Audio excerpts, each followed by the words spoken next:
This is the Business Stuff Podcast. This is where I will share the lessons I've learned from advising thousands of businesses over almost 30 years. Each episode will give you practical insight to allow you to learn from other people's mistakes. I'll be pulling in experts from our team and the world of business, and together we'll make sure your business is giving you what you want. My name is Martin, and this is the Business Stuff Podcast. Hi, it's Martin here from the Accelerator team, and I'm here with John Holbrook, who's one of our directors. Hi John, how are you doing? Yeah, good, thanks Martin. Thanks for having me today. That's okay, and we're here to talk about how people go around valuing the business.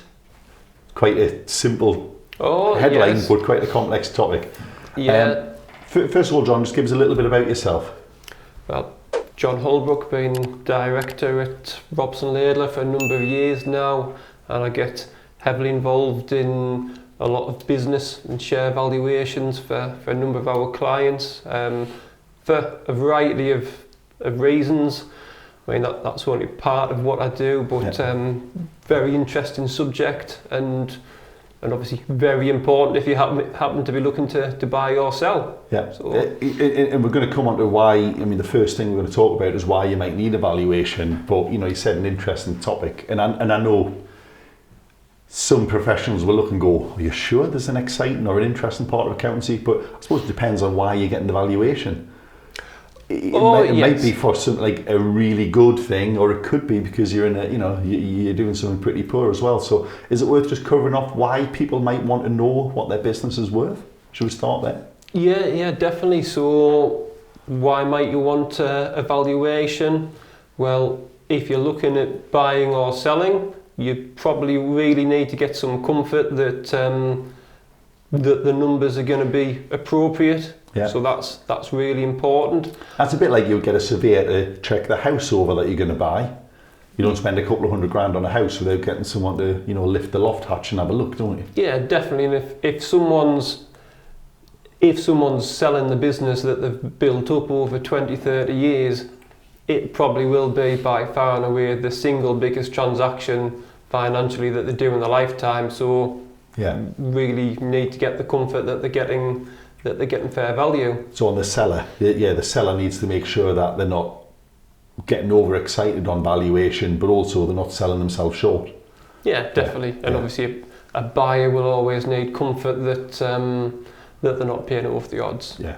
So that's It's worth saying as well that once you get over a certain level, these deals will always have an element of financing, and the buyer might be happy and the seller might be happy, but the external finance people, the bank, the funders, will always want some kind of surety as well, won't they? They're not going to lend money to buy something that they can't see the value. Yeah, without doubt. That goes without saying. So the basic price check is why you would need it first of all, isn't it? Yeah. Yes, definitely. Other reasons, say if there's a partnership and might be a solicitor practice or another professional firm, and you're looking to introduce a new partner, and there'll need to be a valuation done of the partnership to agree terms on which the new partner buys in, and if there's any departing partners on which they're selling. An ongoing business might be looking at raising capital, so it might need to be able to substantiate why it has value to get either lenders on board or possibly third-party investors. The business angels, venture capitalists. Crowdfunding. If you've got a big plan and you're going to need some money to do bigger things, you need to prove to people that you are of a certain size before you start, don't you? You need to be able to give enough comfort. And that the things you're going to do are going to add value to your business rather than detract. Because when you do a business plan, it's normally to show what you're planning. You need to make sure that's going to be adding value, don't you? Yeah. Definitely. Okay.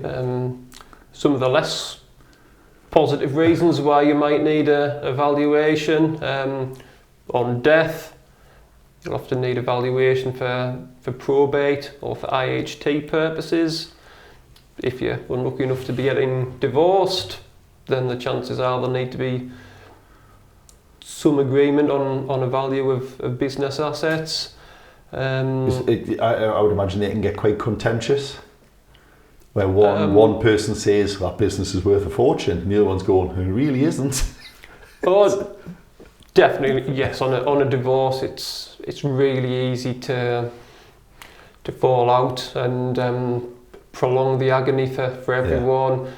And especially if the spouses have had very differing levels of input into the business, they're possibly coming at things from a very different angle, and that's where you might look at both sides just appointing a joint expert to come up with a valuation. So an independent who will both agree, we're happy that John has done a fair appraisal of the situation. Yeah, definitely. Other reasons might be, say, for example, capital gains tax purposes. If you're gifting business assets or shares, if there's going to be tax at stake, the revenue want to get comfort that that the valuations are appropriate. Because a lot of people in the business world miss the fact that although you can normally give business assets without an immediate tax charge, there is still a need for a formal valuation, and also there isn't necessarily a gimme on there being no tax charge, because they think, well, I'm not selling, I'm not getting any money, so why would there be a tax event? But they're normally passing anything around of any value, there is a tax event. And if you don't track the value at the time, it's really hard going back 20, 30 years to go, well, what were those shares worth when I got them 20 years ago? Yeah, so there's certain circumstances where you might be able to hold over a claim, hold over a gain, so you'd need to make sure that the necessary submissions are made to HMRC, but often, especially if assets are non-trading, you can't just hold over the gain unless you're considering something like a trust. But but the point is there, you need the valuation even if you're passing stuff within business partners, within friends, family. Even without proceeds, there still needs to be a value placed somewhere for some reason, doesn't there? Often, yes. Yes. And just out of curiosity then, John, where would you say the most interesting work comes from those areas then? Or would you say they can all give good days and bad days? I would say some of the valuations around divorces are possibly the most interesting, just because you've sometimes got two sides coming at things from completely different angles. But for me, really, it probably depends more on what the business actually was, and does it have numerous revenue streams that you've got to consider, and are there many quirks in there? Is there something like a special buyer out there that might potentially result in a valuation being so far out of sync for what you'd normally expect to see? Is it worth exploring? Yeah, because I wasn't expecting. I mean, we didn't cover that, but if you're selling, that pen has less value to you if you've got 20 pens in your pocket, but if you need that pen, to use the Wolf of Wall Street kind of thing, sell me the pen. Yeah. If you need a pen now because you've got to sign something, it's got more value. So the needs of the purchaser will often drive the price, won't they? If you're the only person who does something, I always go back to WhatsApp. There was only really Google and Facebook that were ever going to buy it.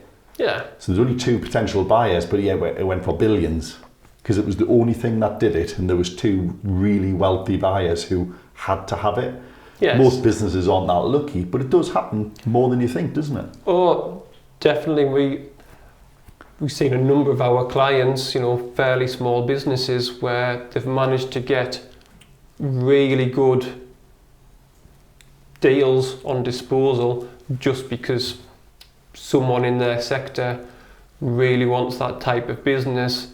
And sometimes the buyer, yes, they are looking at the core business, but not actually too bothered about where the business is at the moment. They're more seeing where they can get that business to in 2, 3, 5 They're years' using that as a way time. to leverage as a stepping stone to accelerate their growth, aren't they? Yes. Because often if you've got deep pockets, you can start in a new area, you can have the fight, you can compete, try to grow, but sometimes quicker just to take a competitor off the scene and grow them. Yeah, definitely. And that's where the special buyer, that's the kind of, that's what you mean by a special buyer. Yes. If there's 50 chip shops and you're just trying to find someone to buy a chip shop, well, that's going to be hard to find a special buyer. Yes. But yeah, if you're the only factory that makes a certain widget and you've got the whole of the Northeast market, that has value to someone who's got the Southeast market.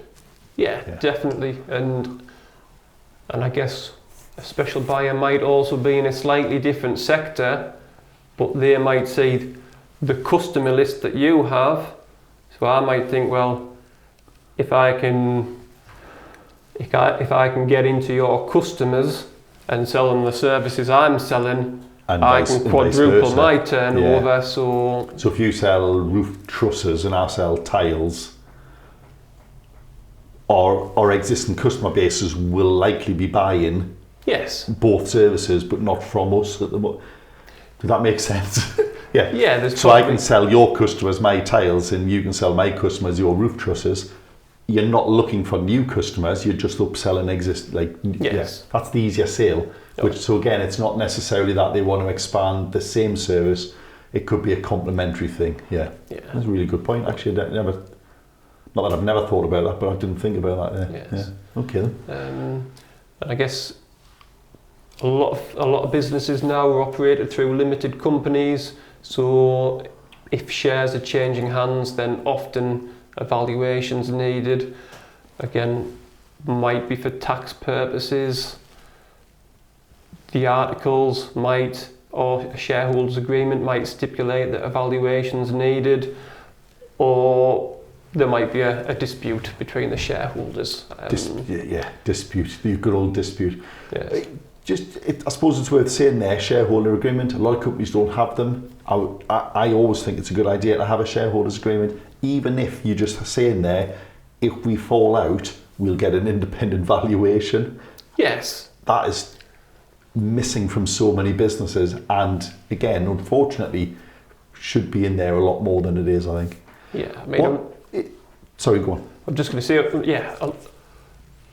a lot of business owners, small companies, especially if they're non-family members, although unfortunately these disputes can happen between family members. While things are going well, they're fine saying, we'll never fall out. And gentleman's agreement. Yeah, they always say that until they fall out. And these disputes can have a massive detrimental impact on the performance of the company, on the value of the shares. So yeah, considering whether you need a shareholders agreement or possibly to amend the articles to stipulate a number of procedures that you'd go through in the event of death or dispute. Because also it doesn't have to be dispute. It could be, we could be very happy in business, you pass away, I've never met your wife in person, I don't want to be in business with your wife. You're not going to leave me your shares in your will. Why would you? You're not going to... Yeah. So there needs to be something, even loosely, to cover what happens on death or dispute or any other need, really. I might not want you to pass all your shares to your kids, but you might want that. Well, we need to know that, don't we? Yeah, and certainly agreeing that at the outset. Before we fall out. Yeah, before we fall out, and possibly before there's a lot of value at stake. That's really... Because that's the dichotomy. Sometimes the shareholders agreement is one of the costs that isn't seen as essential up front when you're not making any money. Yes. But actually the value of that document grows substantially as there is more value in the business, isn't there? Yeah, and without doubt. And a handshake works if there's two people making a living wage. If it's 1,000-person business and we're all making a load of money, handshakes don't work anymore. Like, everyone's got a price to break that handshake, unfortunately, haven't they? Yeah, definitely. Which is why you really need it.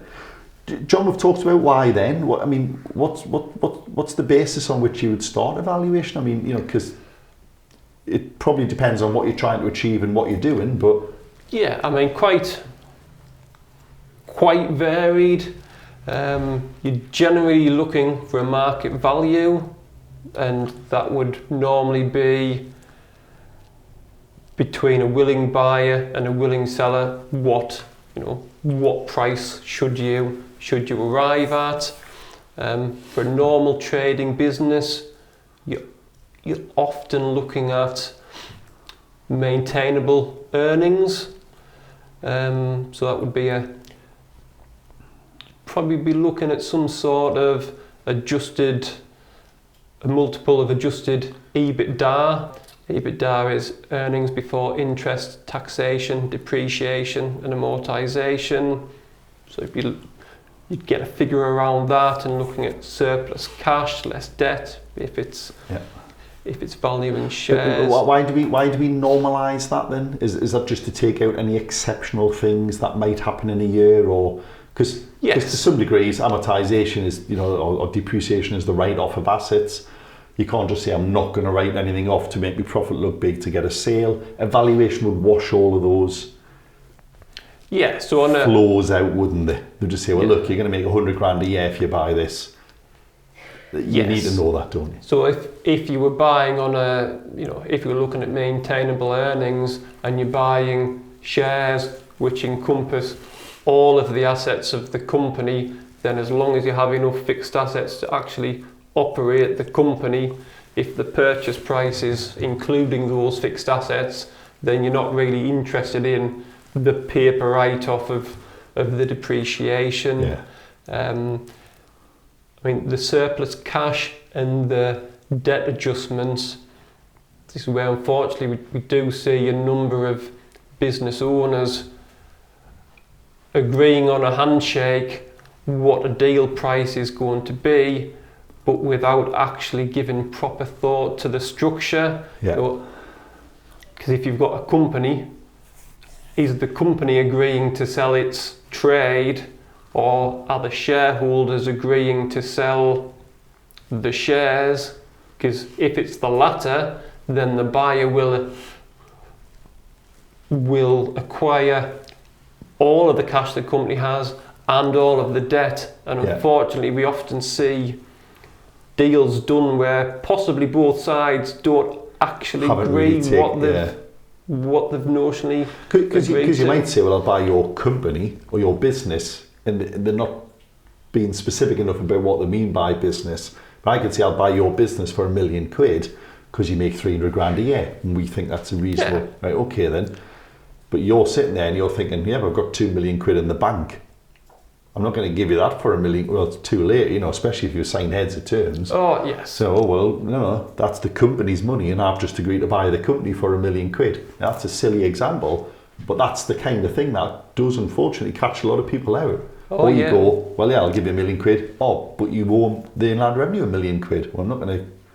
You've got to clear that before I buy it. Tough. We've kind of agreed £1 million for the shares. Yes, and unfortunately, some of these misunderstandings on when you see corporate finance transactions will prolong the process, increase costs of getting the deal done, and possibly leave a bitter taste in both parties' mouths. You could walk into that innocently enough, but you won't help but feel that the other party was trying to get one over on you when these happen. Oh, hold on, we agreed £1 million. He's trying to reduce it now. Yeah, but you didn't tell me you owed someone £500,000. Well, so it's normally much better to have a bit of an idea about that before you even go to the market with your business, isn't it? Don't agree handshake deals in the golf course until you've had a chat with your advisor. Yeah, definitely. Other businesses, it might be more appropriate to look at net asset basis. If a company's not a viable going concern, you're possibly looking at a breakup basis. If a company, for example, is just investment property company, the main driver there is probably what's the value of the investment properties. Not the rent yields, not the profit, because property is valued based on its value, isn't it? If that's all it's got, then that's it. But that could also be a widget factory where the trade is non-existent, but it's got a prime plot of land. Yes. You might be buying it just, like you say, for the assets. Yeah, definitely. And startups with high growth potential, potentially very difficult to value, or businesses that are generating a lot of IP or know-how. Again, they're can be very difficult to value. You're trying to value hope, aren't you? Or aspiration, or lucky breaks. It's quite hard, isn't it? Yeah, to an extent. Because if you've got a great idea, I might not be able to do anything with that idea, but a huge multinational might be able to make that worth tens of millions of pounds. Yeah. So again, different value to different buyers. Yes, without doubt. Is there a case, John, that, and I presume we see this a lot, you know, people think of value as just, it's a static thing and it can't change, but there are things that will impact the valuation of what otherwise look like similar businesses. So I remember seeing a stat years ago. It was a stat I read from a coaching business who'd done a survey, and they ascertained that if the business owner doesn't know the name of their clients, the business is likely to be worth more. And that's kind of a long-winded way of saying you've got to be careful you're not buying the person, rather than, like, would the business stand up without the person who's running it now? Because, you know, if I'm buying John Holbrook Limited and everyone wants John, I'll not get that value because I won't be getting John. Does that make sense? Yes. So is there an argument here that if you want to maximise your business, that you need to start thinking about this way in advance, don't you? Yes, definitely. If I'm going to the market and I'm saying, well, I work 60 hours a week in the business and I control all the key functions, then nothing happens without me. Yeah. It's quite hard to replace that, isn't it? Yeah, that's going to significantly suppress the value of the business. And also, if I do get a deal structured, it's probably going to require me to stay involved for a number of years, possibly. Or minimum 6 months, probably longer, depending on how long it takes to actually correct that. I'll say correct that behaviour, but to release you from those commitments and pass it on to someone. Yeah, so that's a really good point. And yeah, unfortunately, again, a number of people, when they start to sell, possibly leave that a little bit too late in the process. Because that can be a disruptive thing. If you start extracting yourself from the day to day, that in itself will be disruptive. That a buyer will think, why would I want sort of a business that's going through a disruptive change? I'll come back in a couple of years when you've proven that it doesn't need you. As a separate thing, I'm just thinking there as well, is that, you know, with all of these things, I presume there is a point or a value point where it's just not worth getting a valuation, and there is a point where you really have to get a valuation. If I'm trying to sell you a chip shop for 10 grand, it's not worth paying a couple of grand for a valuation, is it? No, it's not. So it's not that you shouldn't do anything, but, you know, we're like, can we talk around that? Like, at what point do you think it's worth?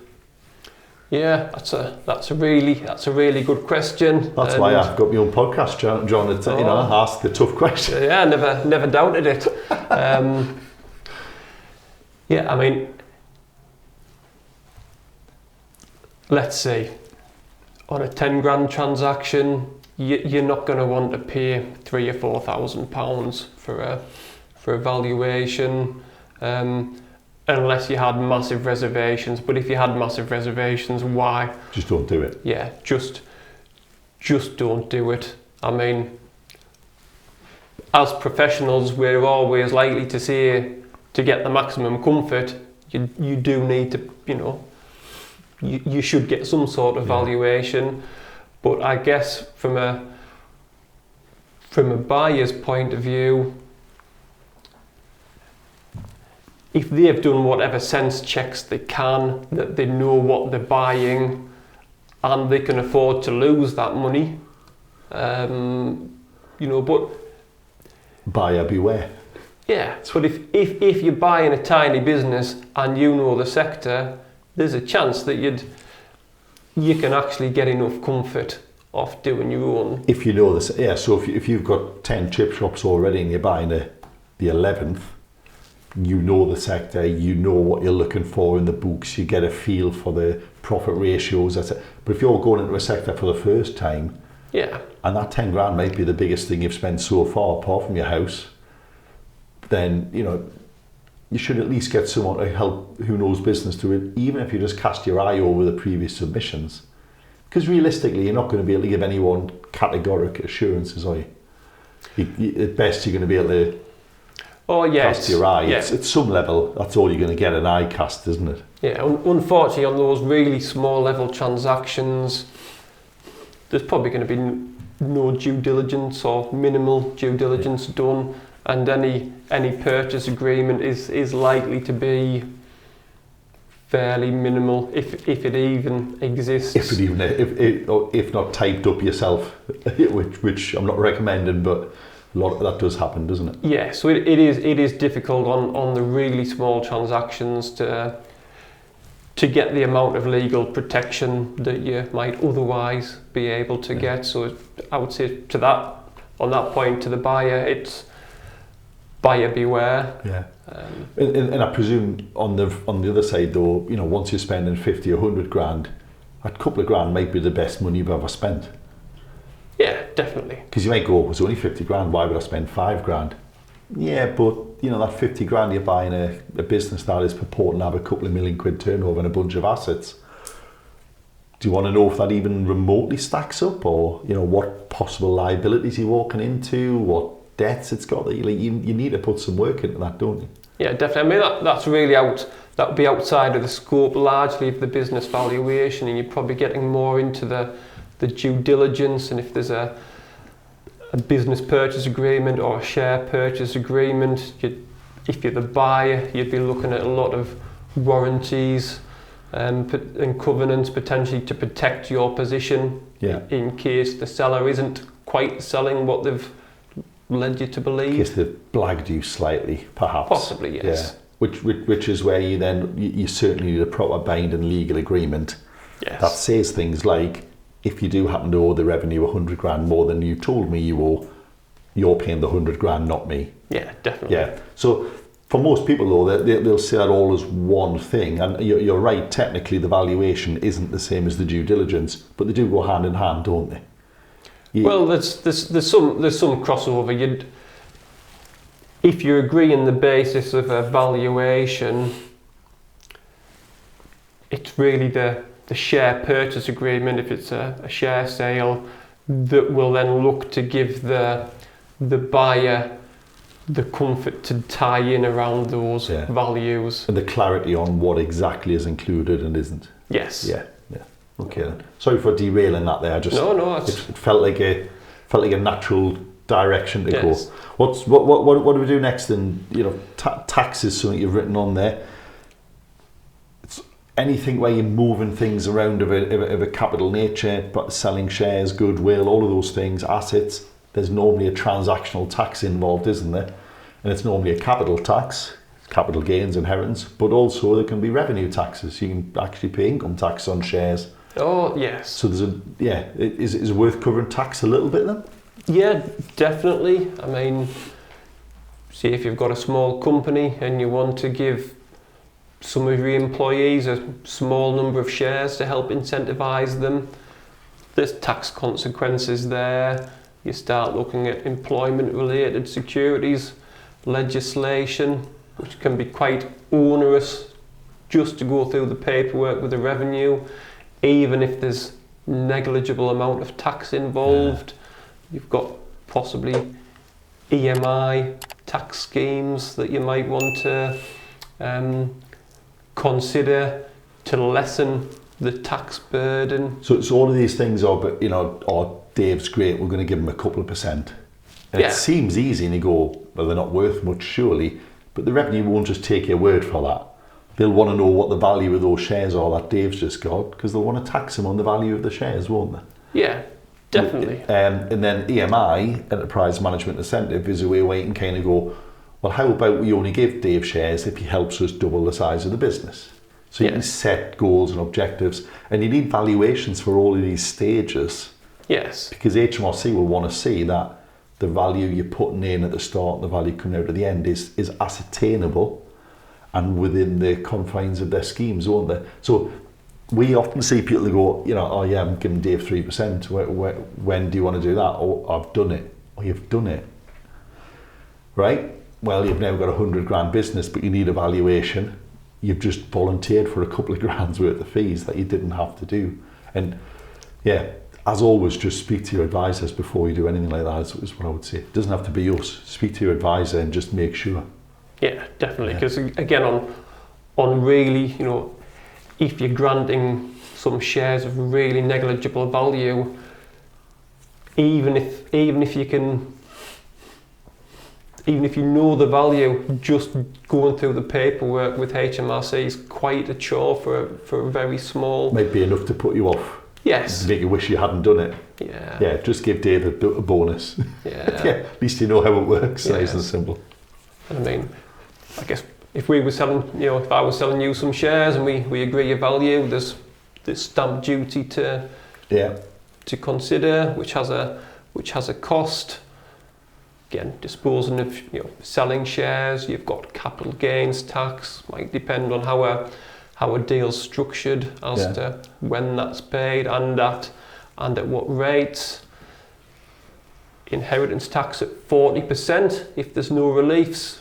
If it's not a trading business, if it's an investment business, I think it'd be 40% inheritance tax. Is potentially significant, and none of that's necessarily specific to valuations, but it's just worth bearing in mind that if you consider the likely transactions that are going to happen in future that might give rise to tax charges, there are often steps that can be taken such that when a valuation is needed in 5 years' time, it might be possible to legitimately arrive at a figure that drives a lower tax charge. Yeah. So that's always or the structure, the way you do the deal in a way that doesn't give rise. So rather than give shares now, have a share option scheme that has benefits from reliefs down the line. So there's often a couple of different ways to do things. Yes. And knowing in advance what you're going to do is definitely opens opportunities to not to avoid tax, but to pick the right path through these things. Yes. Yeah, that's right. Because there's often multiple ways. Yeah. Yes. And you don't want to promise Dave shares and then disappoint him because you don't want to pay the tax and the fees. So keep Dave happy. Plan ahead. Yes. Yeah. Okay then. Cool. What we've got next then, John? It's probably worth mentioning if you're looking at valuing shares, what are they actually worth in terms of discounting? Because if we agree a company's all the shares are worth £1 million, then 100% of those shares is worth £1 million. So the business is worth £1 million if I've got all the shares. My shares are worth £1 million. Yes. Yeah. Yeah. However, if you only have 10% of the shares, you'd probably like that they were worth 10% of the £1 million. Surely it's 100 grand, isn't it? Yeah. But it's not. Often it's not, because once you start looking at minority interests, which are fairly insignificant in terms of allowing you to do much with those shares, you don't really have any control. It's often appropriate to discount that £100,000 figure by maybe another 75%. Yeah. So your shares might only actually be worth 25%. Of course. So instead of 100 grand's worth of shares, I've got 25 grand's worth of shares, and I might be disappointed if I'm the widow who's inherited my ex-business. We always said them shares were worth 100 grand. Why are you only offering us 25 grand? Are you trying to rob me? No, they were never worth 100 grand. Is it worth explaining why they're not really worth that then, John? Because you've said limited control. As a 10% shareholder, you can't make the company pay a dividend. Yeah. You can't make them pay you a wage, give you a salary. You can't control whether the business does certain things. you are really minority in not just the size of the shares, but in the influence you can extol on the business, aren't you? So Yes. the 90% shareholder could basically make it so you never get any money ever. Well, There are protections. Yeah, there's some protections for minorities. But there's a trade-off, isn't there? The loss of any influence over the business is reflected in the reduced value. Yes, and the fact that discounts are often 75%, sometimes appropriate to go even higher than that, that does reflect how little control those shareholders have. So the smaller the percentage, the bigger the discount. If you've got 1% of £1 million, it's probably not worth anything, or very little. But it's worth saying here, though, that if the whole business was sold, you would still get then your share of the entire proceeds. So what we're talking about here is if someone is buying just 10% of a business, yes. Why would anyone buy 10% of a business that they have no influence over? And that's why it's discounted, isn't it? Yeah, that's... Why would I want 10% of a chippy? I'm like, I can't do anything with that. Yes, I mean, obviously you've got to consider what rights are attached to any shares. That's really important. And if at the outset a 10% shareholder, if it's agreed that they should get 10% of the total value, it is easy to put that in place. You're probably looking at, again, either in the articles or a shareholders agreement, but very important that it does get documented to agree what the parties intend. Yeah, and it's also worth bearing in mind that, so again, we've talked about gentleman's agreement or handshake agreements. Women make agreements as well, of course, but it's just the same.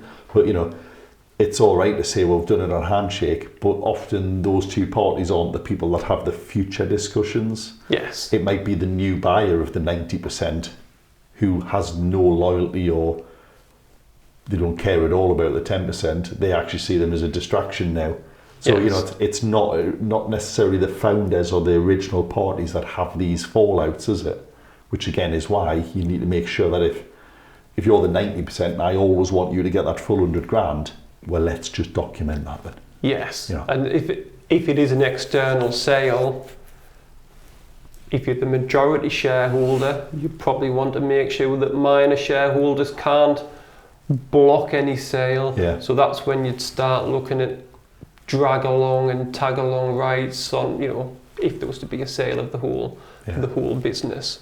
And those things all affect the valuation, don't they? Simply. Yes. Yeah. If you've got the power to block a sale, all of a sudden your 10% is worth some money, isn't it? Yeah, potentially worth a bit more. Yes. Yeah. What? You know, we mentioned planning earlier, John. Is there, you know, like what kinds of things can people do? So if I came to you and said, I want my business to be worth as much as possible in 10 years, what types of things can I think about? Obviously, be profitable, be attractive. Yeah, you've been profitable. Key, I mean, not essential. Some loss-making businesses do sell for big money, but as a general concept, not everyone's a Facebook and a WhatsApp, are they? Yeah, generally, you need the business to be profitable. You need cash flow to be strong. Yeah. You don't want too big of a debt burden on the business, especially at the moment now that interest rates are rising. Even more relevant if the buyer is using debt as part to buy as well. Yeah, I mean, you don't want to raise money to buy something that's already got a bunch of debt. Yes, and selling at the moment, you probably find that any multiples of EBITDA are a touch lower than they might have been a year or two ago, and that's partly because interest rates and inflation are so much higher. So because the buyer is going to do a cash flow on what's going to happen when they buy that business. If now they've got to recover 10% interest instead of 4% interest, well, that 6% has to come out of somewhere. Yes. And it'll often come out of the purchase price. Yeah, or some negotiation in there. Oh yeah, it's always a barter, but yeah. Yes. I mean, if we were in partnership together and you were planning your retirement and we want to agree what you get at the outset, you know, what you get on retirement, then we'd look to put it in a partnership agreement. We might simply want to state fair value, and when the time comes, a value is appointed. But there's still quite a lot of subjectivity there, and if we point to 3 valuers, we would probably get 3 different figures. Yeah. So that's where often the parties might just agree a formulaic approach, which they all consider to be... Agree the terms on which they're happy to sell, yeah. Yes. So you might say a percentage of turnover. A lot of professional services are percentage of turnover based, aren't they? Yes. Because that's what you're buying a recurring fee often. So yeah, there are ways you can do that in advance, which saves the dispute, doesn't it? Yeah, because it's much easier if the parties can just say, right, this is the calculation per the agreement, that's the figure, rather than let's appoint valuers and see what they come up with. Yeah, because also, you know, across the life of a business, if you bought in on a formula and you sell out on the formula, whether the formula is right or wrong to somebody doesn't matter, as long as it was the same on the way in as it was on the way out. If you bought in cheap and you sell cheap, you might buy expensive and sell expensive. Like as long as people get consistency, they're normally okay, aren't they? Yeah, normally, as long as the business doesn't fundamentally change in the... As long as it's largely the same before and after, yeah. Yes. But I mean, if you're looking at selling for the future, keep good financial records, because especially if you're selling, you know, if you're selling for 10 grand, it matters a bit less. If you're trying to sell for 10 million pounds, the buyer will want you to have kept good records. Yeah. If you haven't, you're likely to get a lower price. You'll pay for that, won't you? Yeah. Quite literally, it'll cost you. You don't want to have any skeletons in the closet. So years ago, when a lot of companies were maybe going into tax avoidance schemes, that's caused a lot of problems with due diligence on a sale down the line. What's the legacy? How long a shadow does that cast over the business? Oh, hold on, that thing you did. But even it could be basic things like, it might not be a tax avoidance scheme. It could be something like, well, I know you've got a fleet of cars, but you've never declared any company cars to the Inland Revenue. Well, again, that kind of thing has got to be washed out somewhere, and it'll wash out in the price, won't it? It doesn't have to be a complex thing. It can be basic things. Oh, yeah. I mean, significant problems with the revenue will either be reflected in the price, or there might be a big chunk of consideration that's possibly deferred or placed in escrow until that issue is sorted. Is resolved, yeah. Or we have seen where the buyer said, not interested at the moment, sort this problem out, fully disclose everything to the revenue. We'll let you take the pain rather than us take the pain. Yeah, and then we can pick up discussions a year down the line. So obviously, if you want to sell this year, you don't want to have to go through that delay and the hassle of sorting it out. And if by any chance the business is struggling in that extra year, you possibly get less money for your business.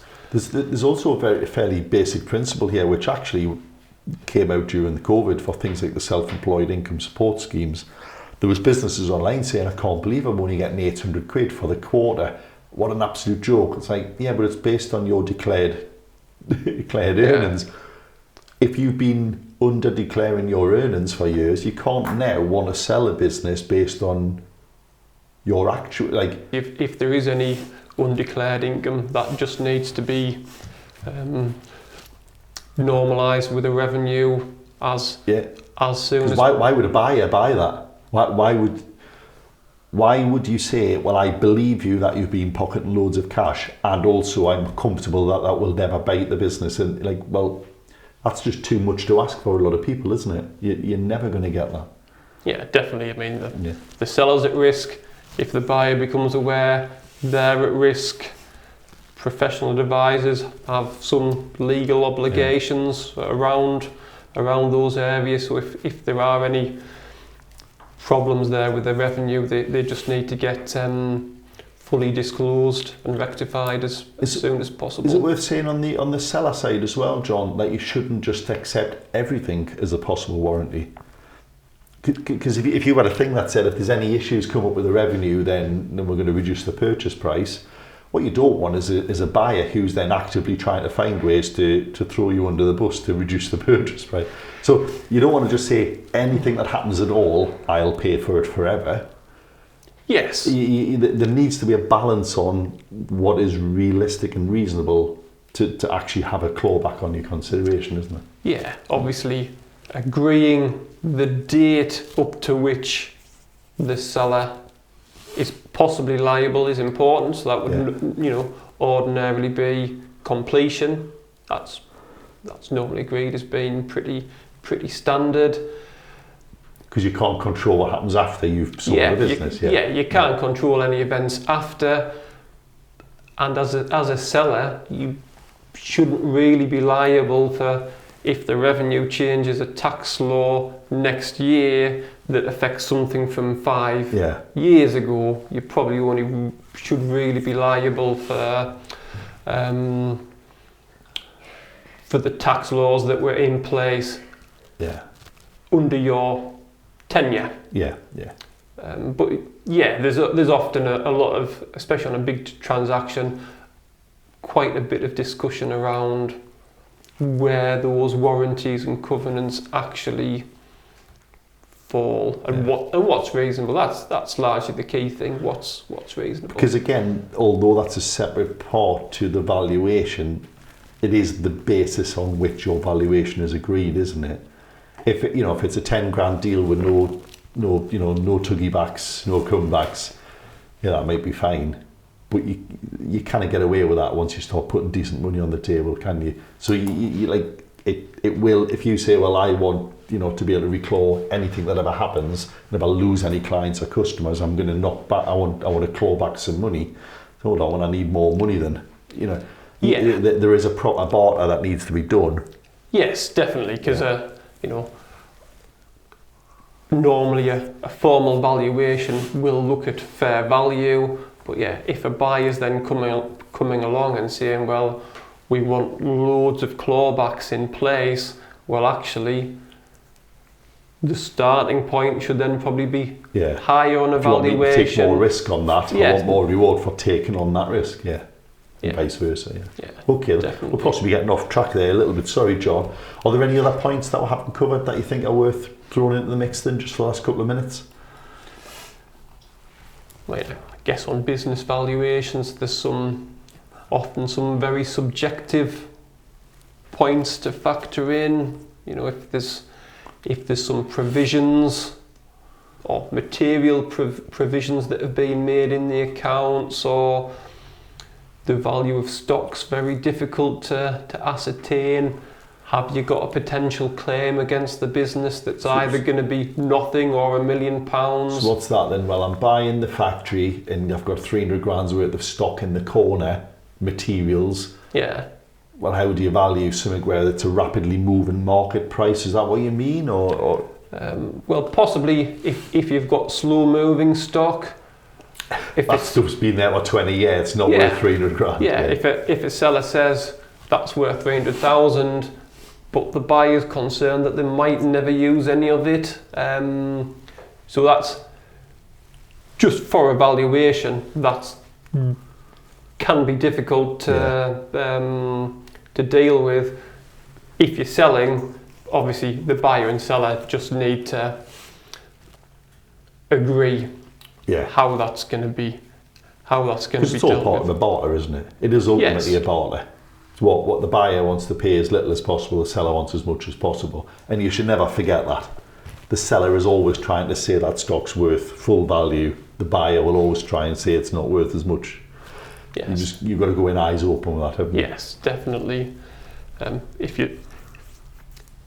For a valuation to be as accurate as possible, the information available should be as accurate as possible and as up to date as is practical. Because if I'm valuing a business today based on results from 18 months ago, things could have fundamentally changed in the interim. So is that as simple as just make sure your accounts are up to date and, if needed, management accounts? You're buying midway through a year, well, we know what happened up to the end of December, but what's happened since? Yeah. And again, I think if you're selling for any reasonable value, a buyer would expect that to be easily on tap. Do you think? Yes. If I was paying 10 million quid for a business and I went, I want your management accounts, I wouldn't want to wait for you to start thinking about management accounts. I would expect a business of that size to have management accounts, for instance. Yes, and if you don't, you possibly have to give more warranties on a sale, which you'd rather not do, and it possibly drags the process out. And it leaves a crack in the door for people to attack, doesn't it? Yes. So if you're trying to sell for a decent figure, up-to-date management accounts, just make sure that they're done by no later than the end of the month. They're up to date, they're absolutely on spot, everything they need is there. A bit like if someone's buying a house, you want them to be able to walk around and look in every room and see everything. Yes. You wouldn't buy a house if someone went, probably best you don't look in the basement. Like, oh, you want us to buy this house, do you? But I'm not allowed to look in the, like, be open, be transparent, give it a lick of paint, tidy up, make it as appealing as possible. Yes. Yeah. If a valuer is appointed, it's really important to clearly define what the scope of the valuation's actually for. Because, for example, for different taxes, if a valuation for tax purposes, you possibly need to consider what information actually needs to be considered for different purposes. If you're valuing all the shares of a £10 million company, the chances are you should really be giving full consideration to, the last accounts, the management information, making inquiries of the directors. If you're valuing 0.1% of a small company for employment-related securities, it's more reasonable just to look at the last set of published accounts and not massively more than that. Yeah. So that's quite important. Because I think often you can get put off by I know we can do some valuations from like £1,000, but if it's something meaty, it'll cost you a hell of a lot more than that. And if you ask for the wrong thing, you might be put off getting it, but you've asked for the wrong thing. And again, that's part of where we would come in and say, well, what are you doing? Why do you need this? Yeah, that's really important to know at the outset. Which is why we can't give a price for a valuation without knowing what the hell we're up to. Yeah, definitely. Will you value me business? Yes, it's £4,000. We haven't even know what it is. Yeah. So don't be upset if we ask you a couple of questions before we get into this. Yeah. And certainly I would say if there's any contention, a divorce or a dispute, that's where a jointly appointed valuer who's considered to be independent probably makes more sense than each side appointing their own valuer and then possibly having to appoint a third valuer down the line. Husband saying, I want this to be worth as much as possible or as little as possible, and the other one's going, make it as much or as little, and you come away nowhere near. Whereas if you use someone who neither has an affiliation with, they can just value it coldly, and then you can start from there, can't you? Yes, and I think certainly on divorce cases, I understand once you get in front of the judge, if you're trying to argue two polar opposite cases, the judge sometimes uses quite an arbitrary basis just for deciding what the figure is, and because they're not bothered, they need a figure, and if you can't come up with a figure, they'll come up with one for you, won't they? Yeah, if two experts have come up with wildly different figures, it's perhaps not unreasonable for a judge to say, well, I'll pick my own wildly different figure. Yes. Yeah, because they can't both be right, so who cares? We'll just pick one, or we'll pick somewhere in the middle. Yes. John, just to finish, what's the thing that we normally finish by saying? What's the thing that people get wrong on this? What's the thing that people are just keep missing? Like when you can pick whether you're talking about sellers, buyers, businesses, accountants, lawyers, like any part of this. What's the thing that people just keep getting wrong on this? Well, I would say on a business sale, often the buyers and sellers have a discussion and they have some agreement amongst themselves. Often neither fully understands, or at least one side doesn't fully understand what they're agreeing to buy or sell. And then once you get down to the nitty-gritty with your accountant or your lawyers, these points need to be ironed out, and sometimes that's when things start to go wrong very early on. And don't sign anything until you've got it checked by your advisor. It's a bit like people standing in the country and going, do you want to buy that field right over there? And without really clarifying what field, what's on the field, how big's the field, like no one would do that. It sounds lunacy, but people do that with businesses, don't they? Yeah. I've got a shop here that makes 50 grand a month. Oh, well, that's worth a couple of million quid. Awesome. Oh, sorry, that 50 was turnover, not profit. I don't make any money, sorry. I wish I'd known that before we agreed. And people might think, well, no one does that. People do that. People do that kind of thing, don't they? Yeah, people do that, and sometimes on, transactions upwards of £1 million, there's discussions had, all with the best intentions, but it's so easy to start a sale process off on a bad footing. Yeah. Just because there isn't that sort of clarity there at the outset. Yeah. I mean, you don't need to know everything at the start, but you've got to know enough, haven't you? Yeah, definitely. Listen, John, that's fascinating. No, thanks for having me. And to be honest, obviously, working in the sector I understand where these things can go awry. And many a times we've done, you mentioned for inheritance tax and capital gains tax within families. We had a sale a couple of years ago where we had to go back through basically 40 years worth of share movements and try to piece together valuations for each of those years from historic accounts. Yes. And it's you can kind of have a go at it, but it's really tough. It would have been so much easier if they'd actually just got the work done at the time, and it would have saved everyone a lot of money and hassle. So yeah, I know from bitter experience of trying to go back and replicate these things in arrears how hard it can be.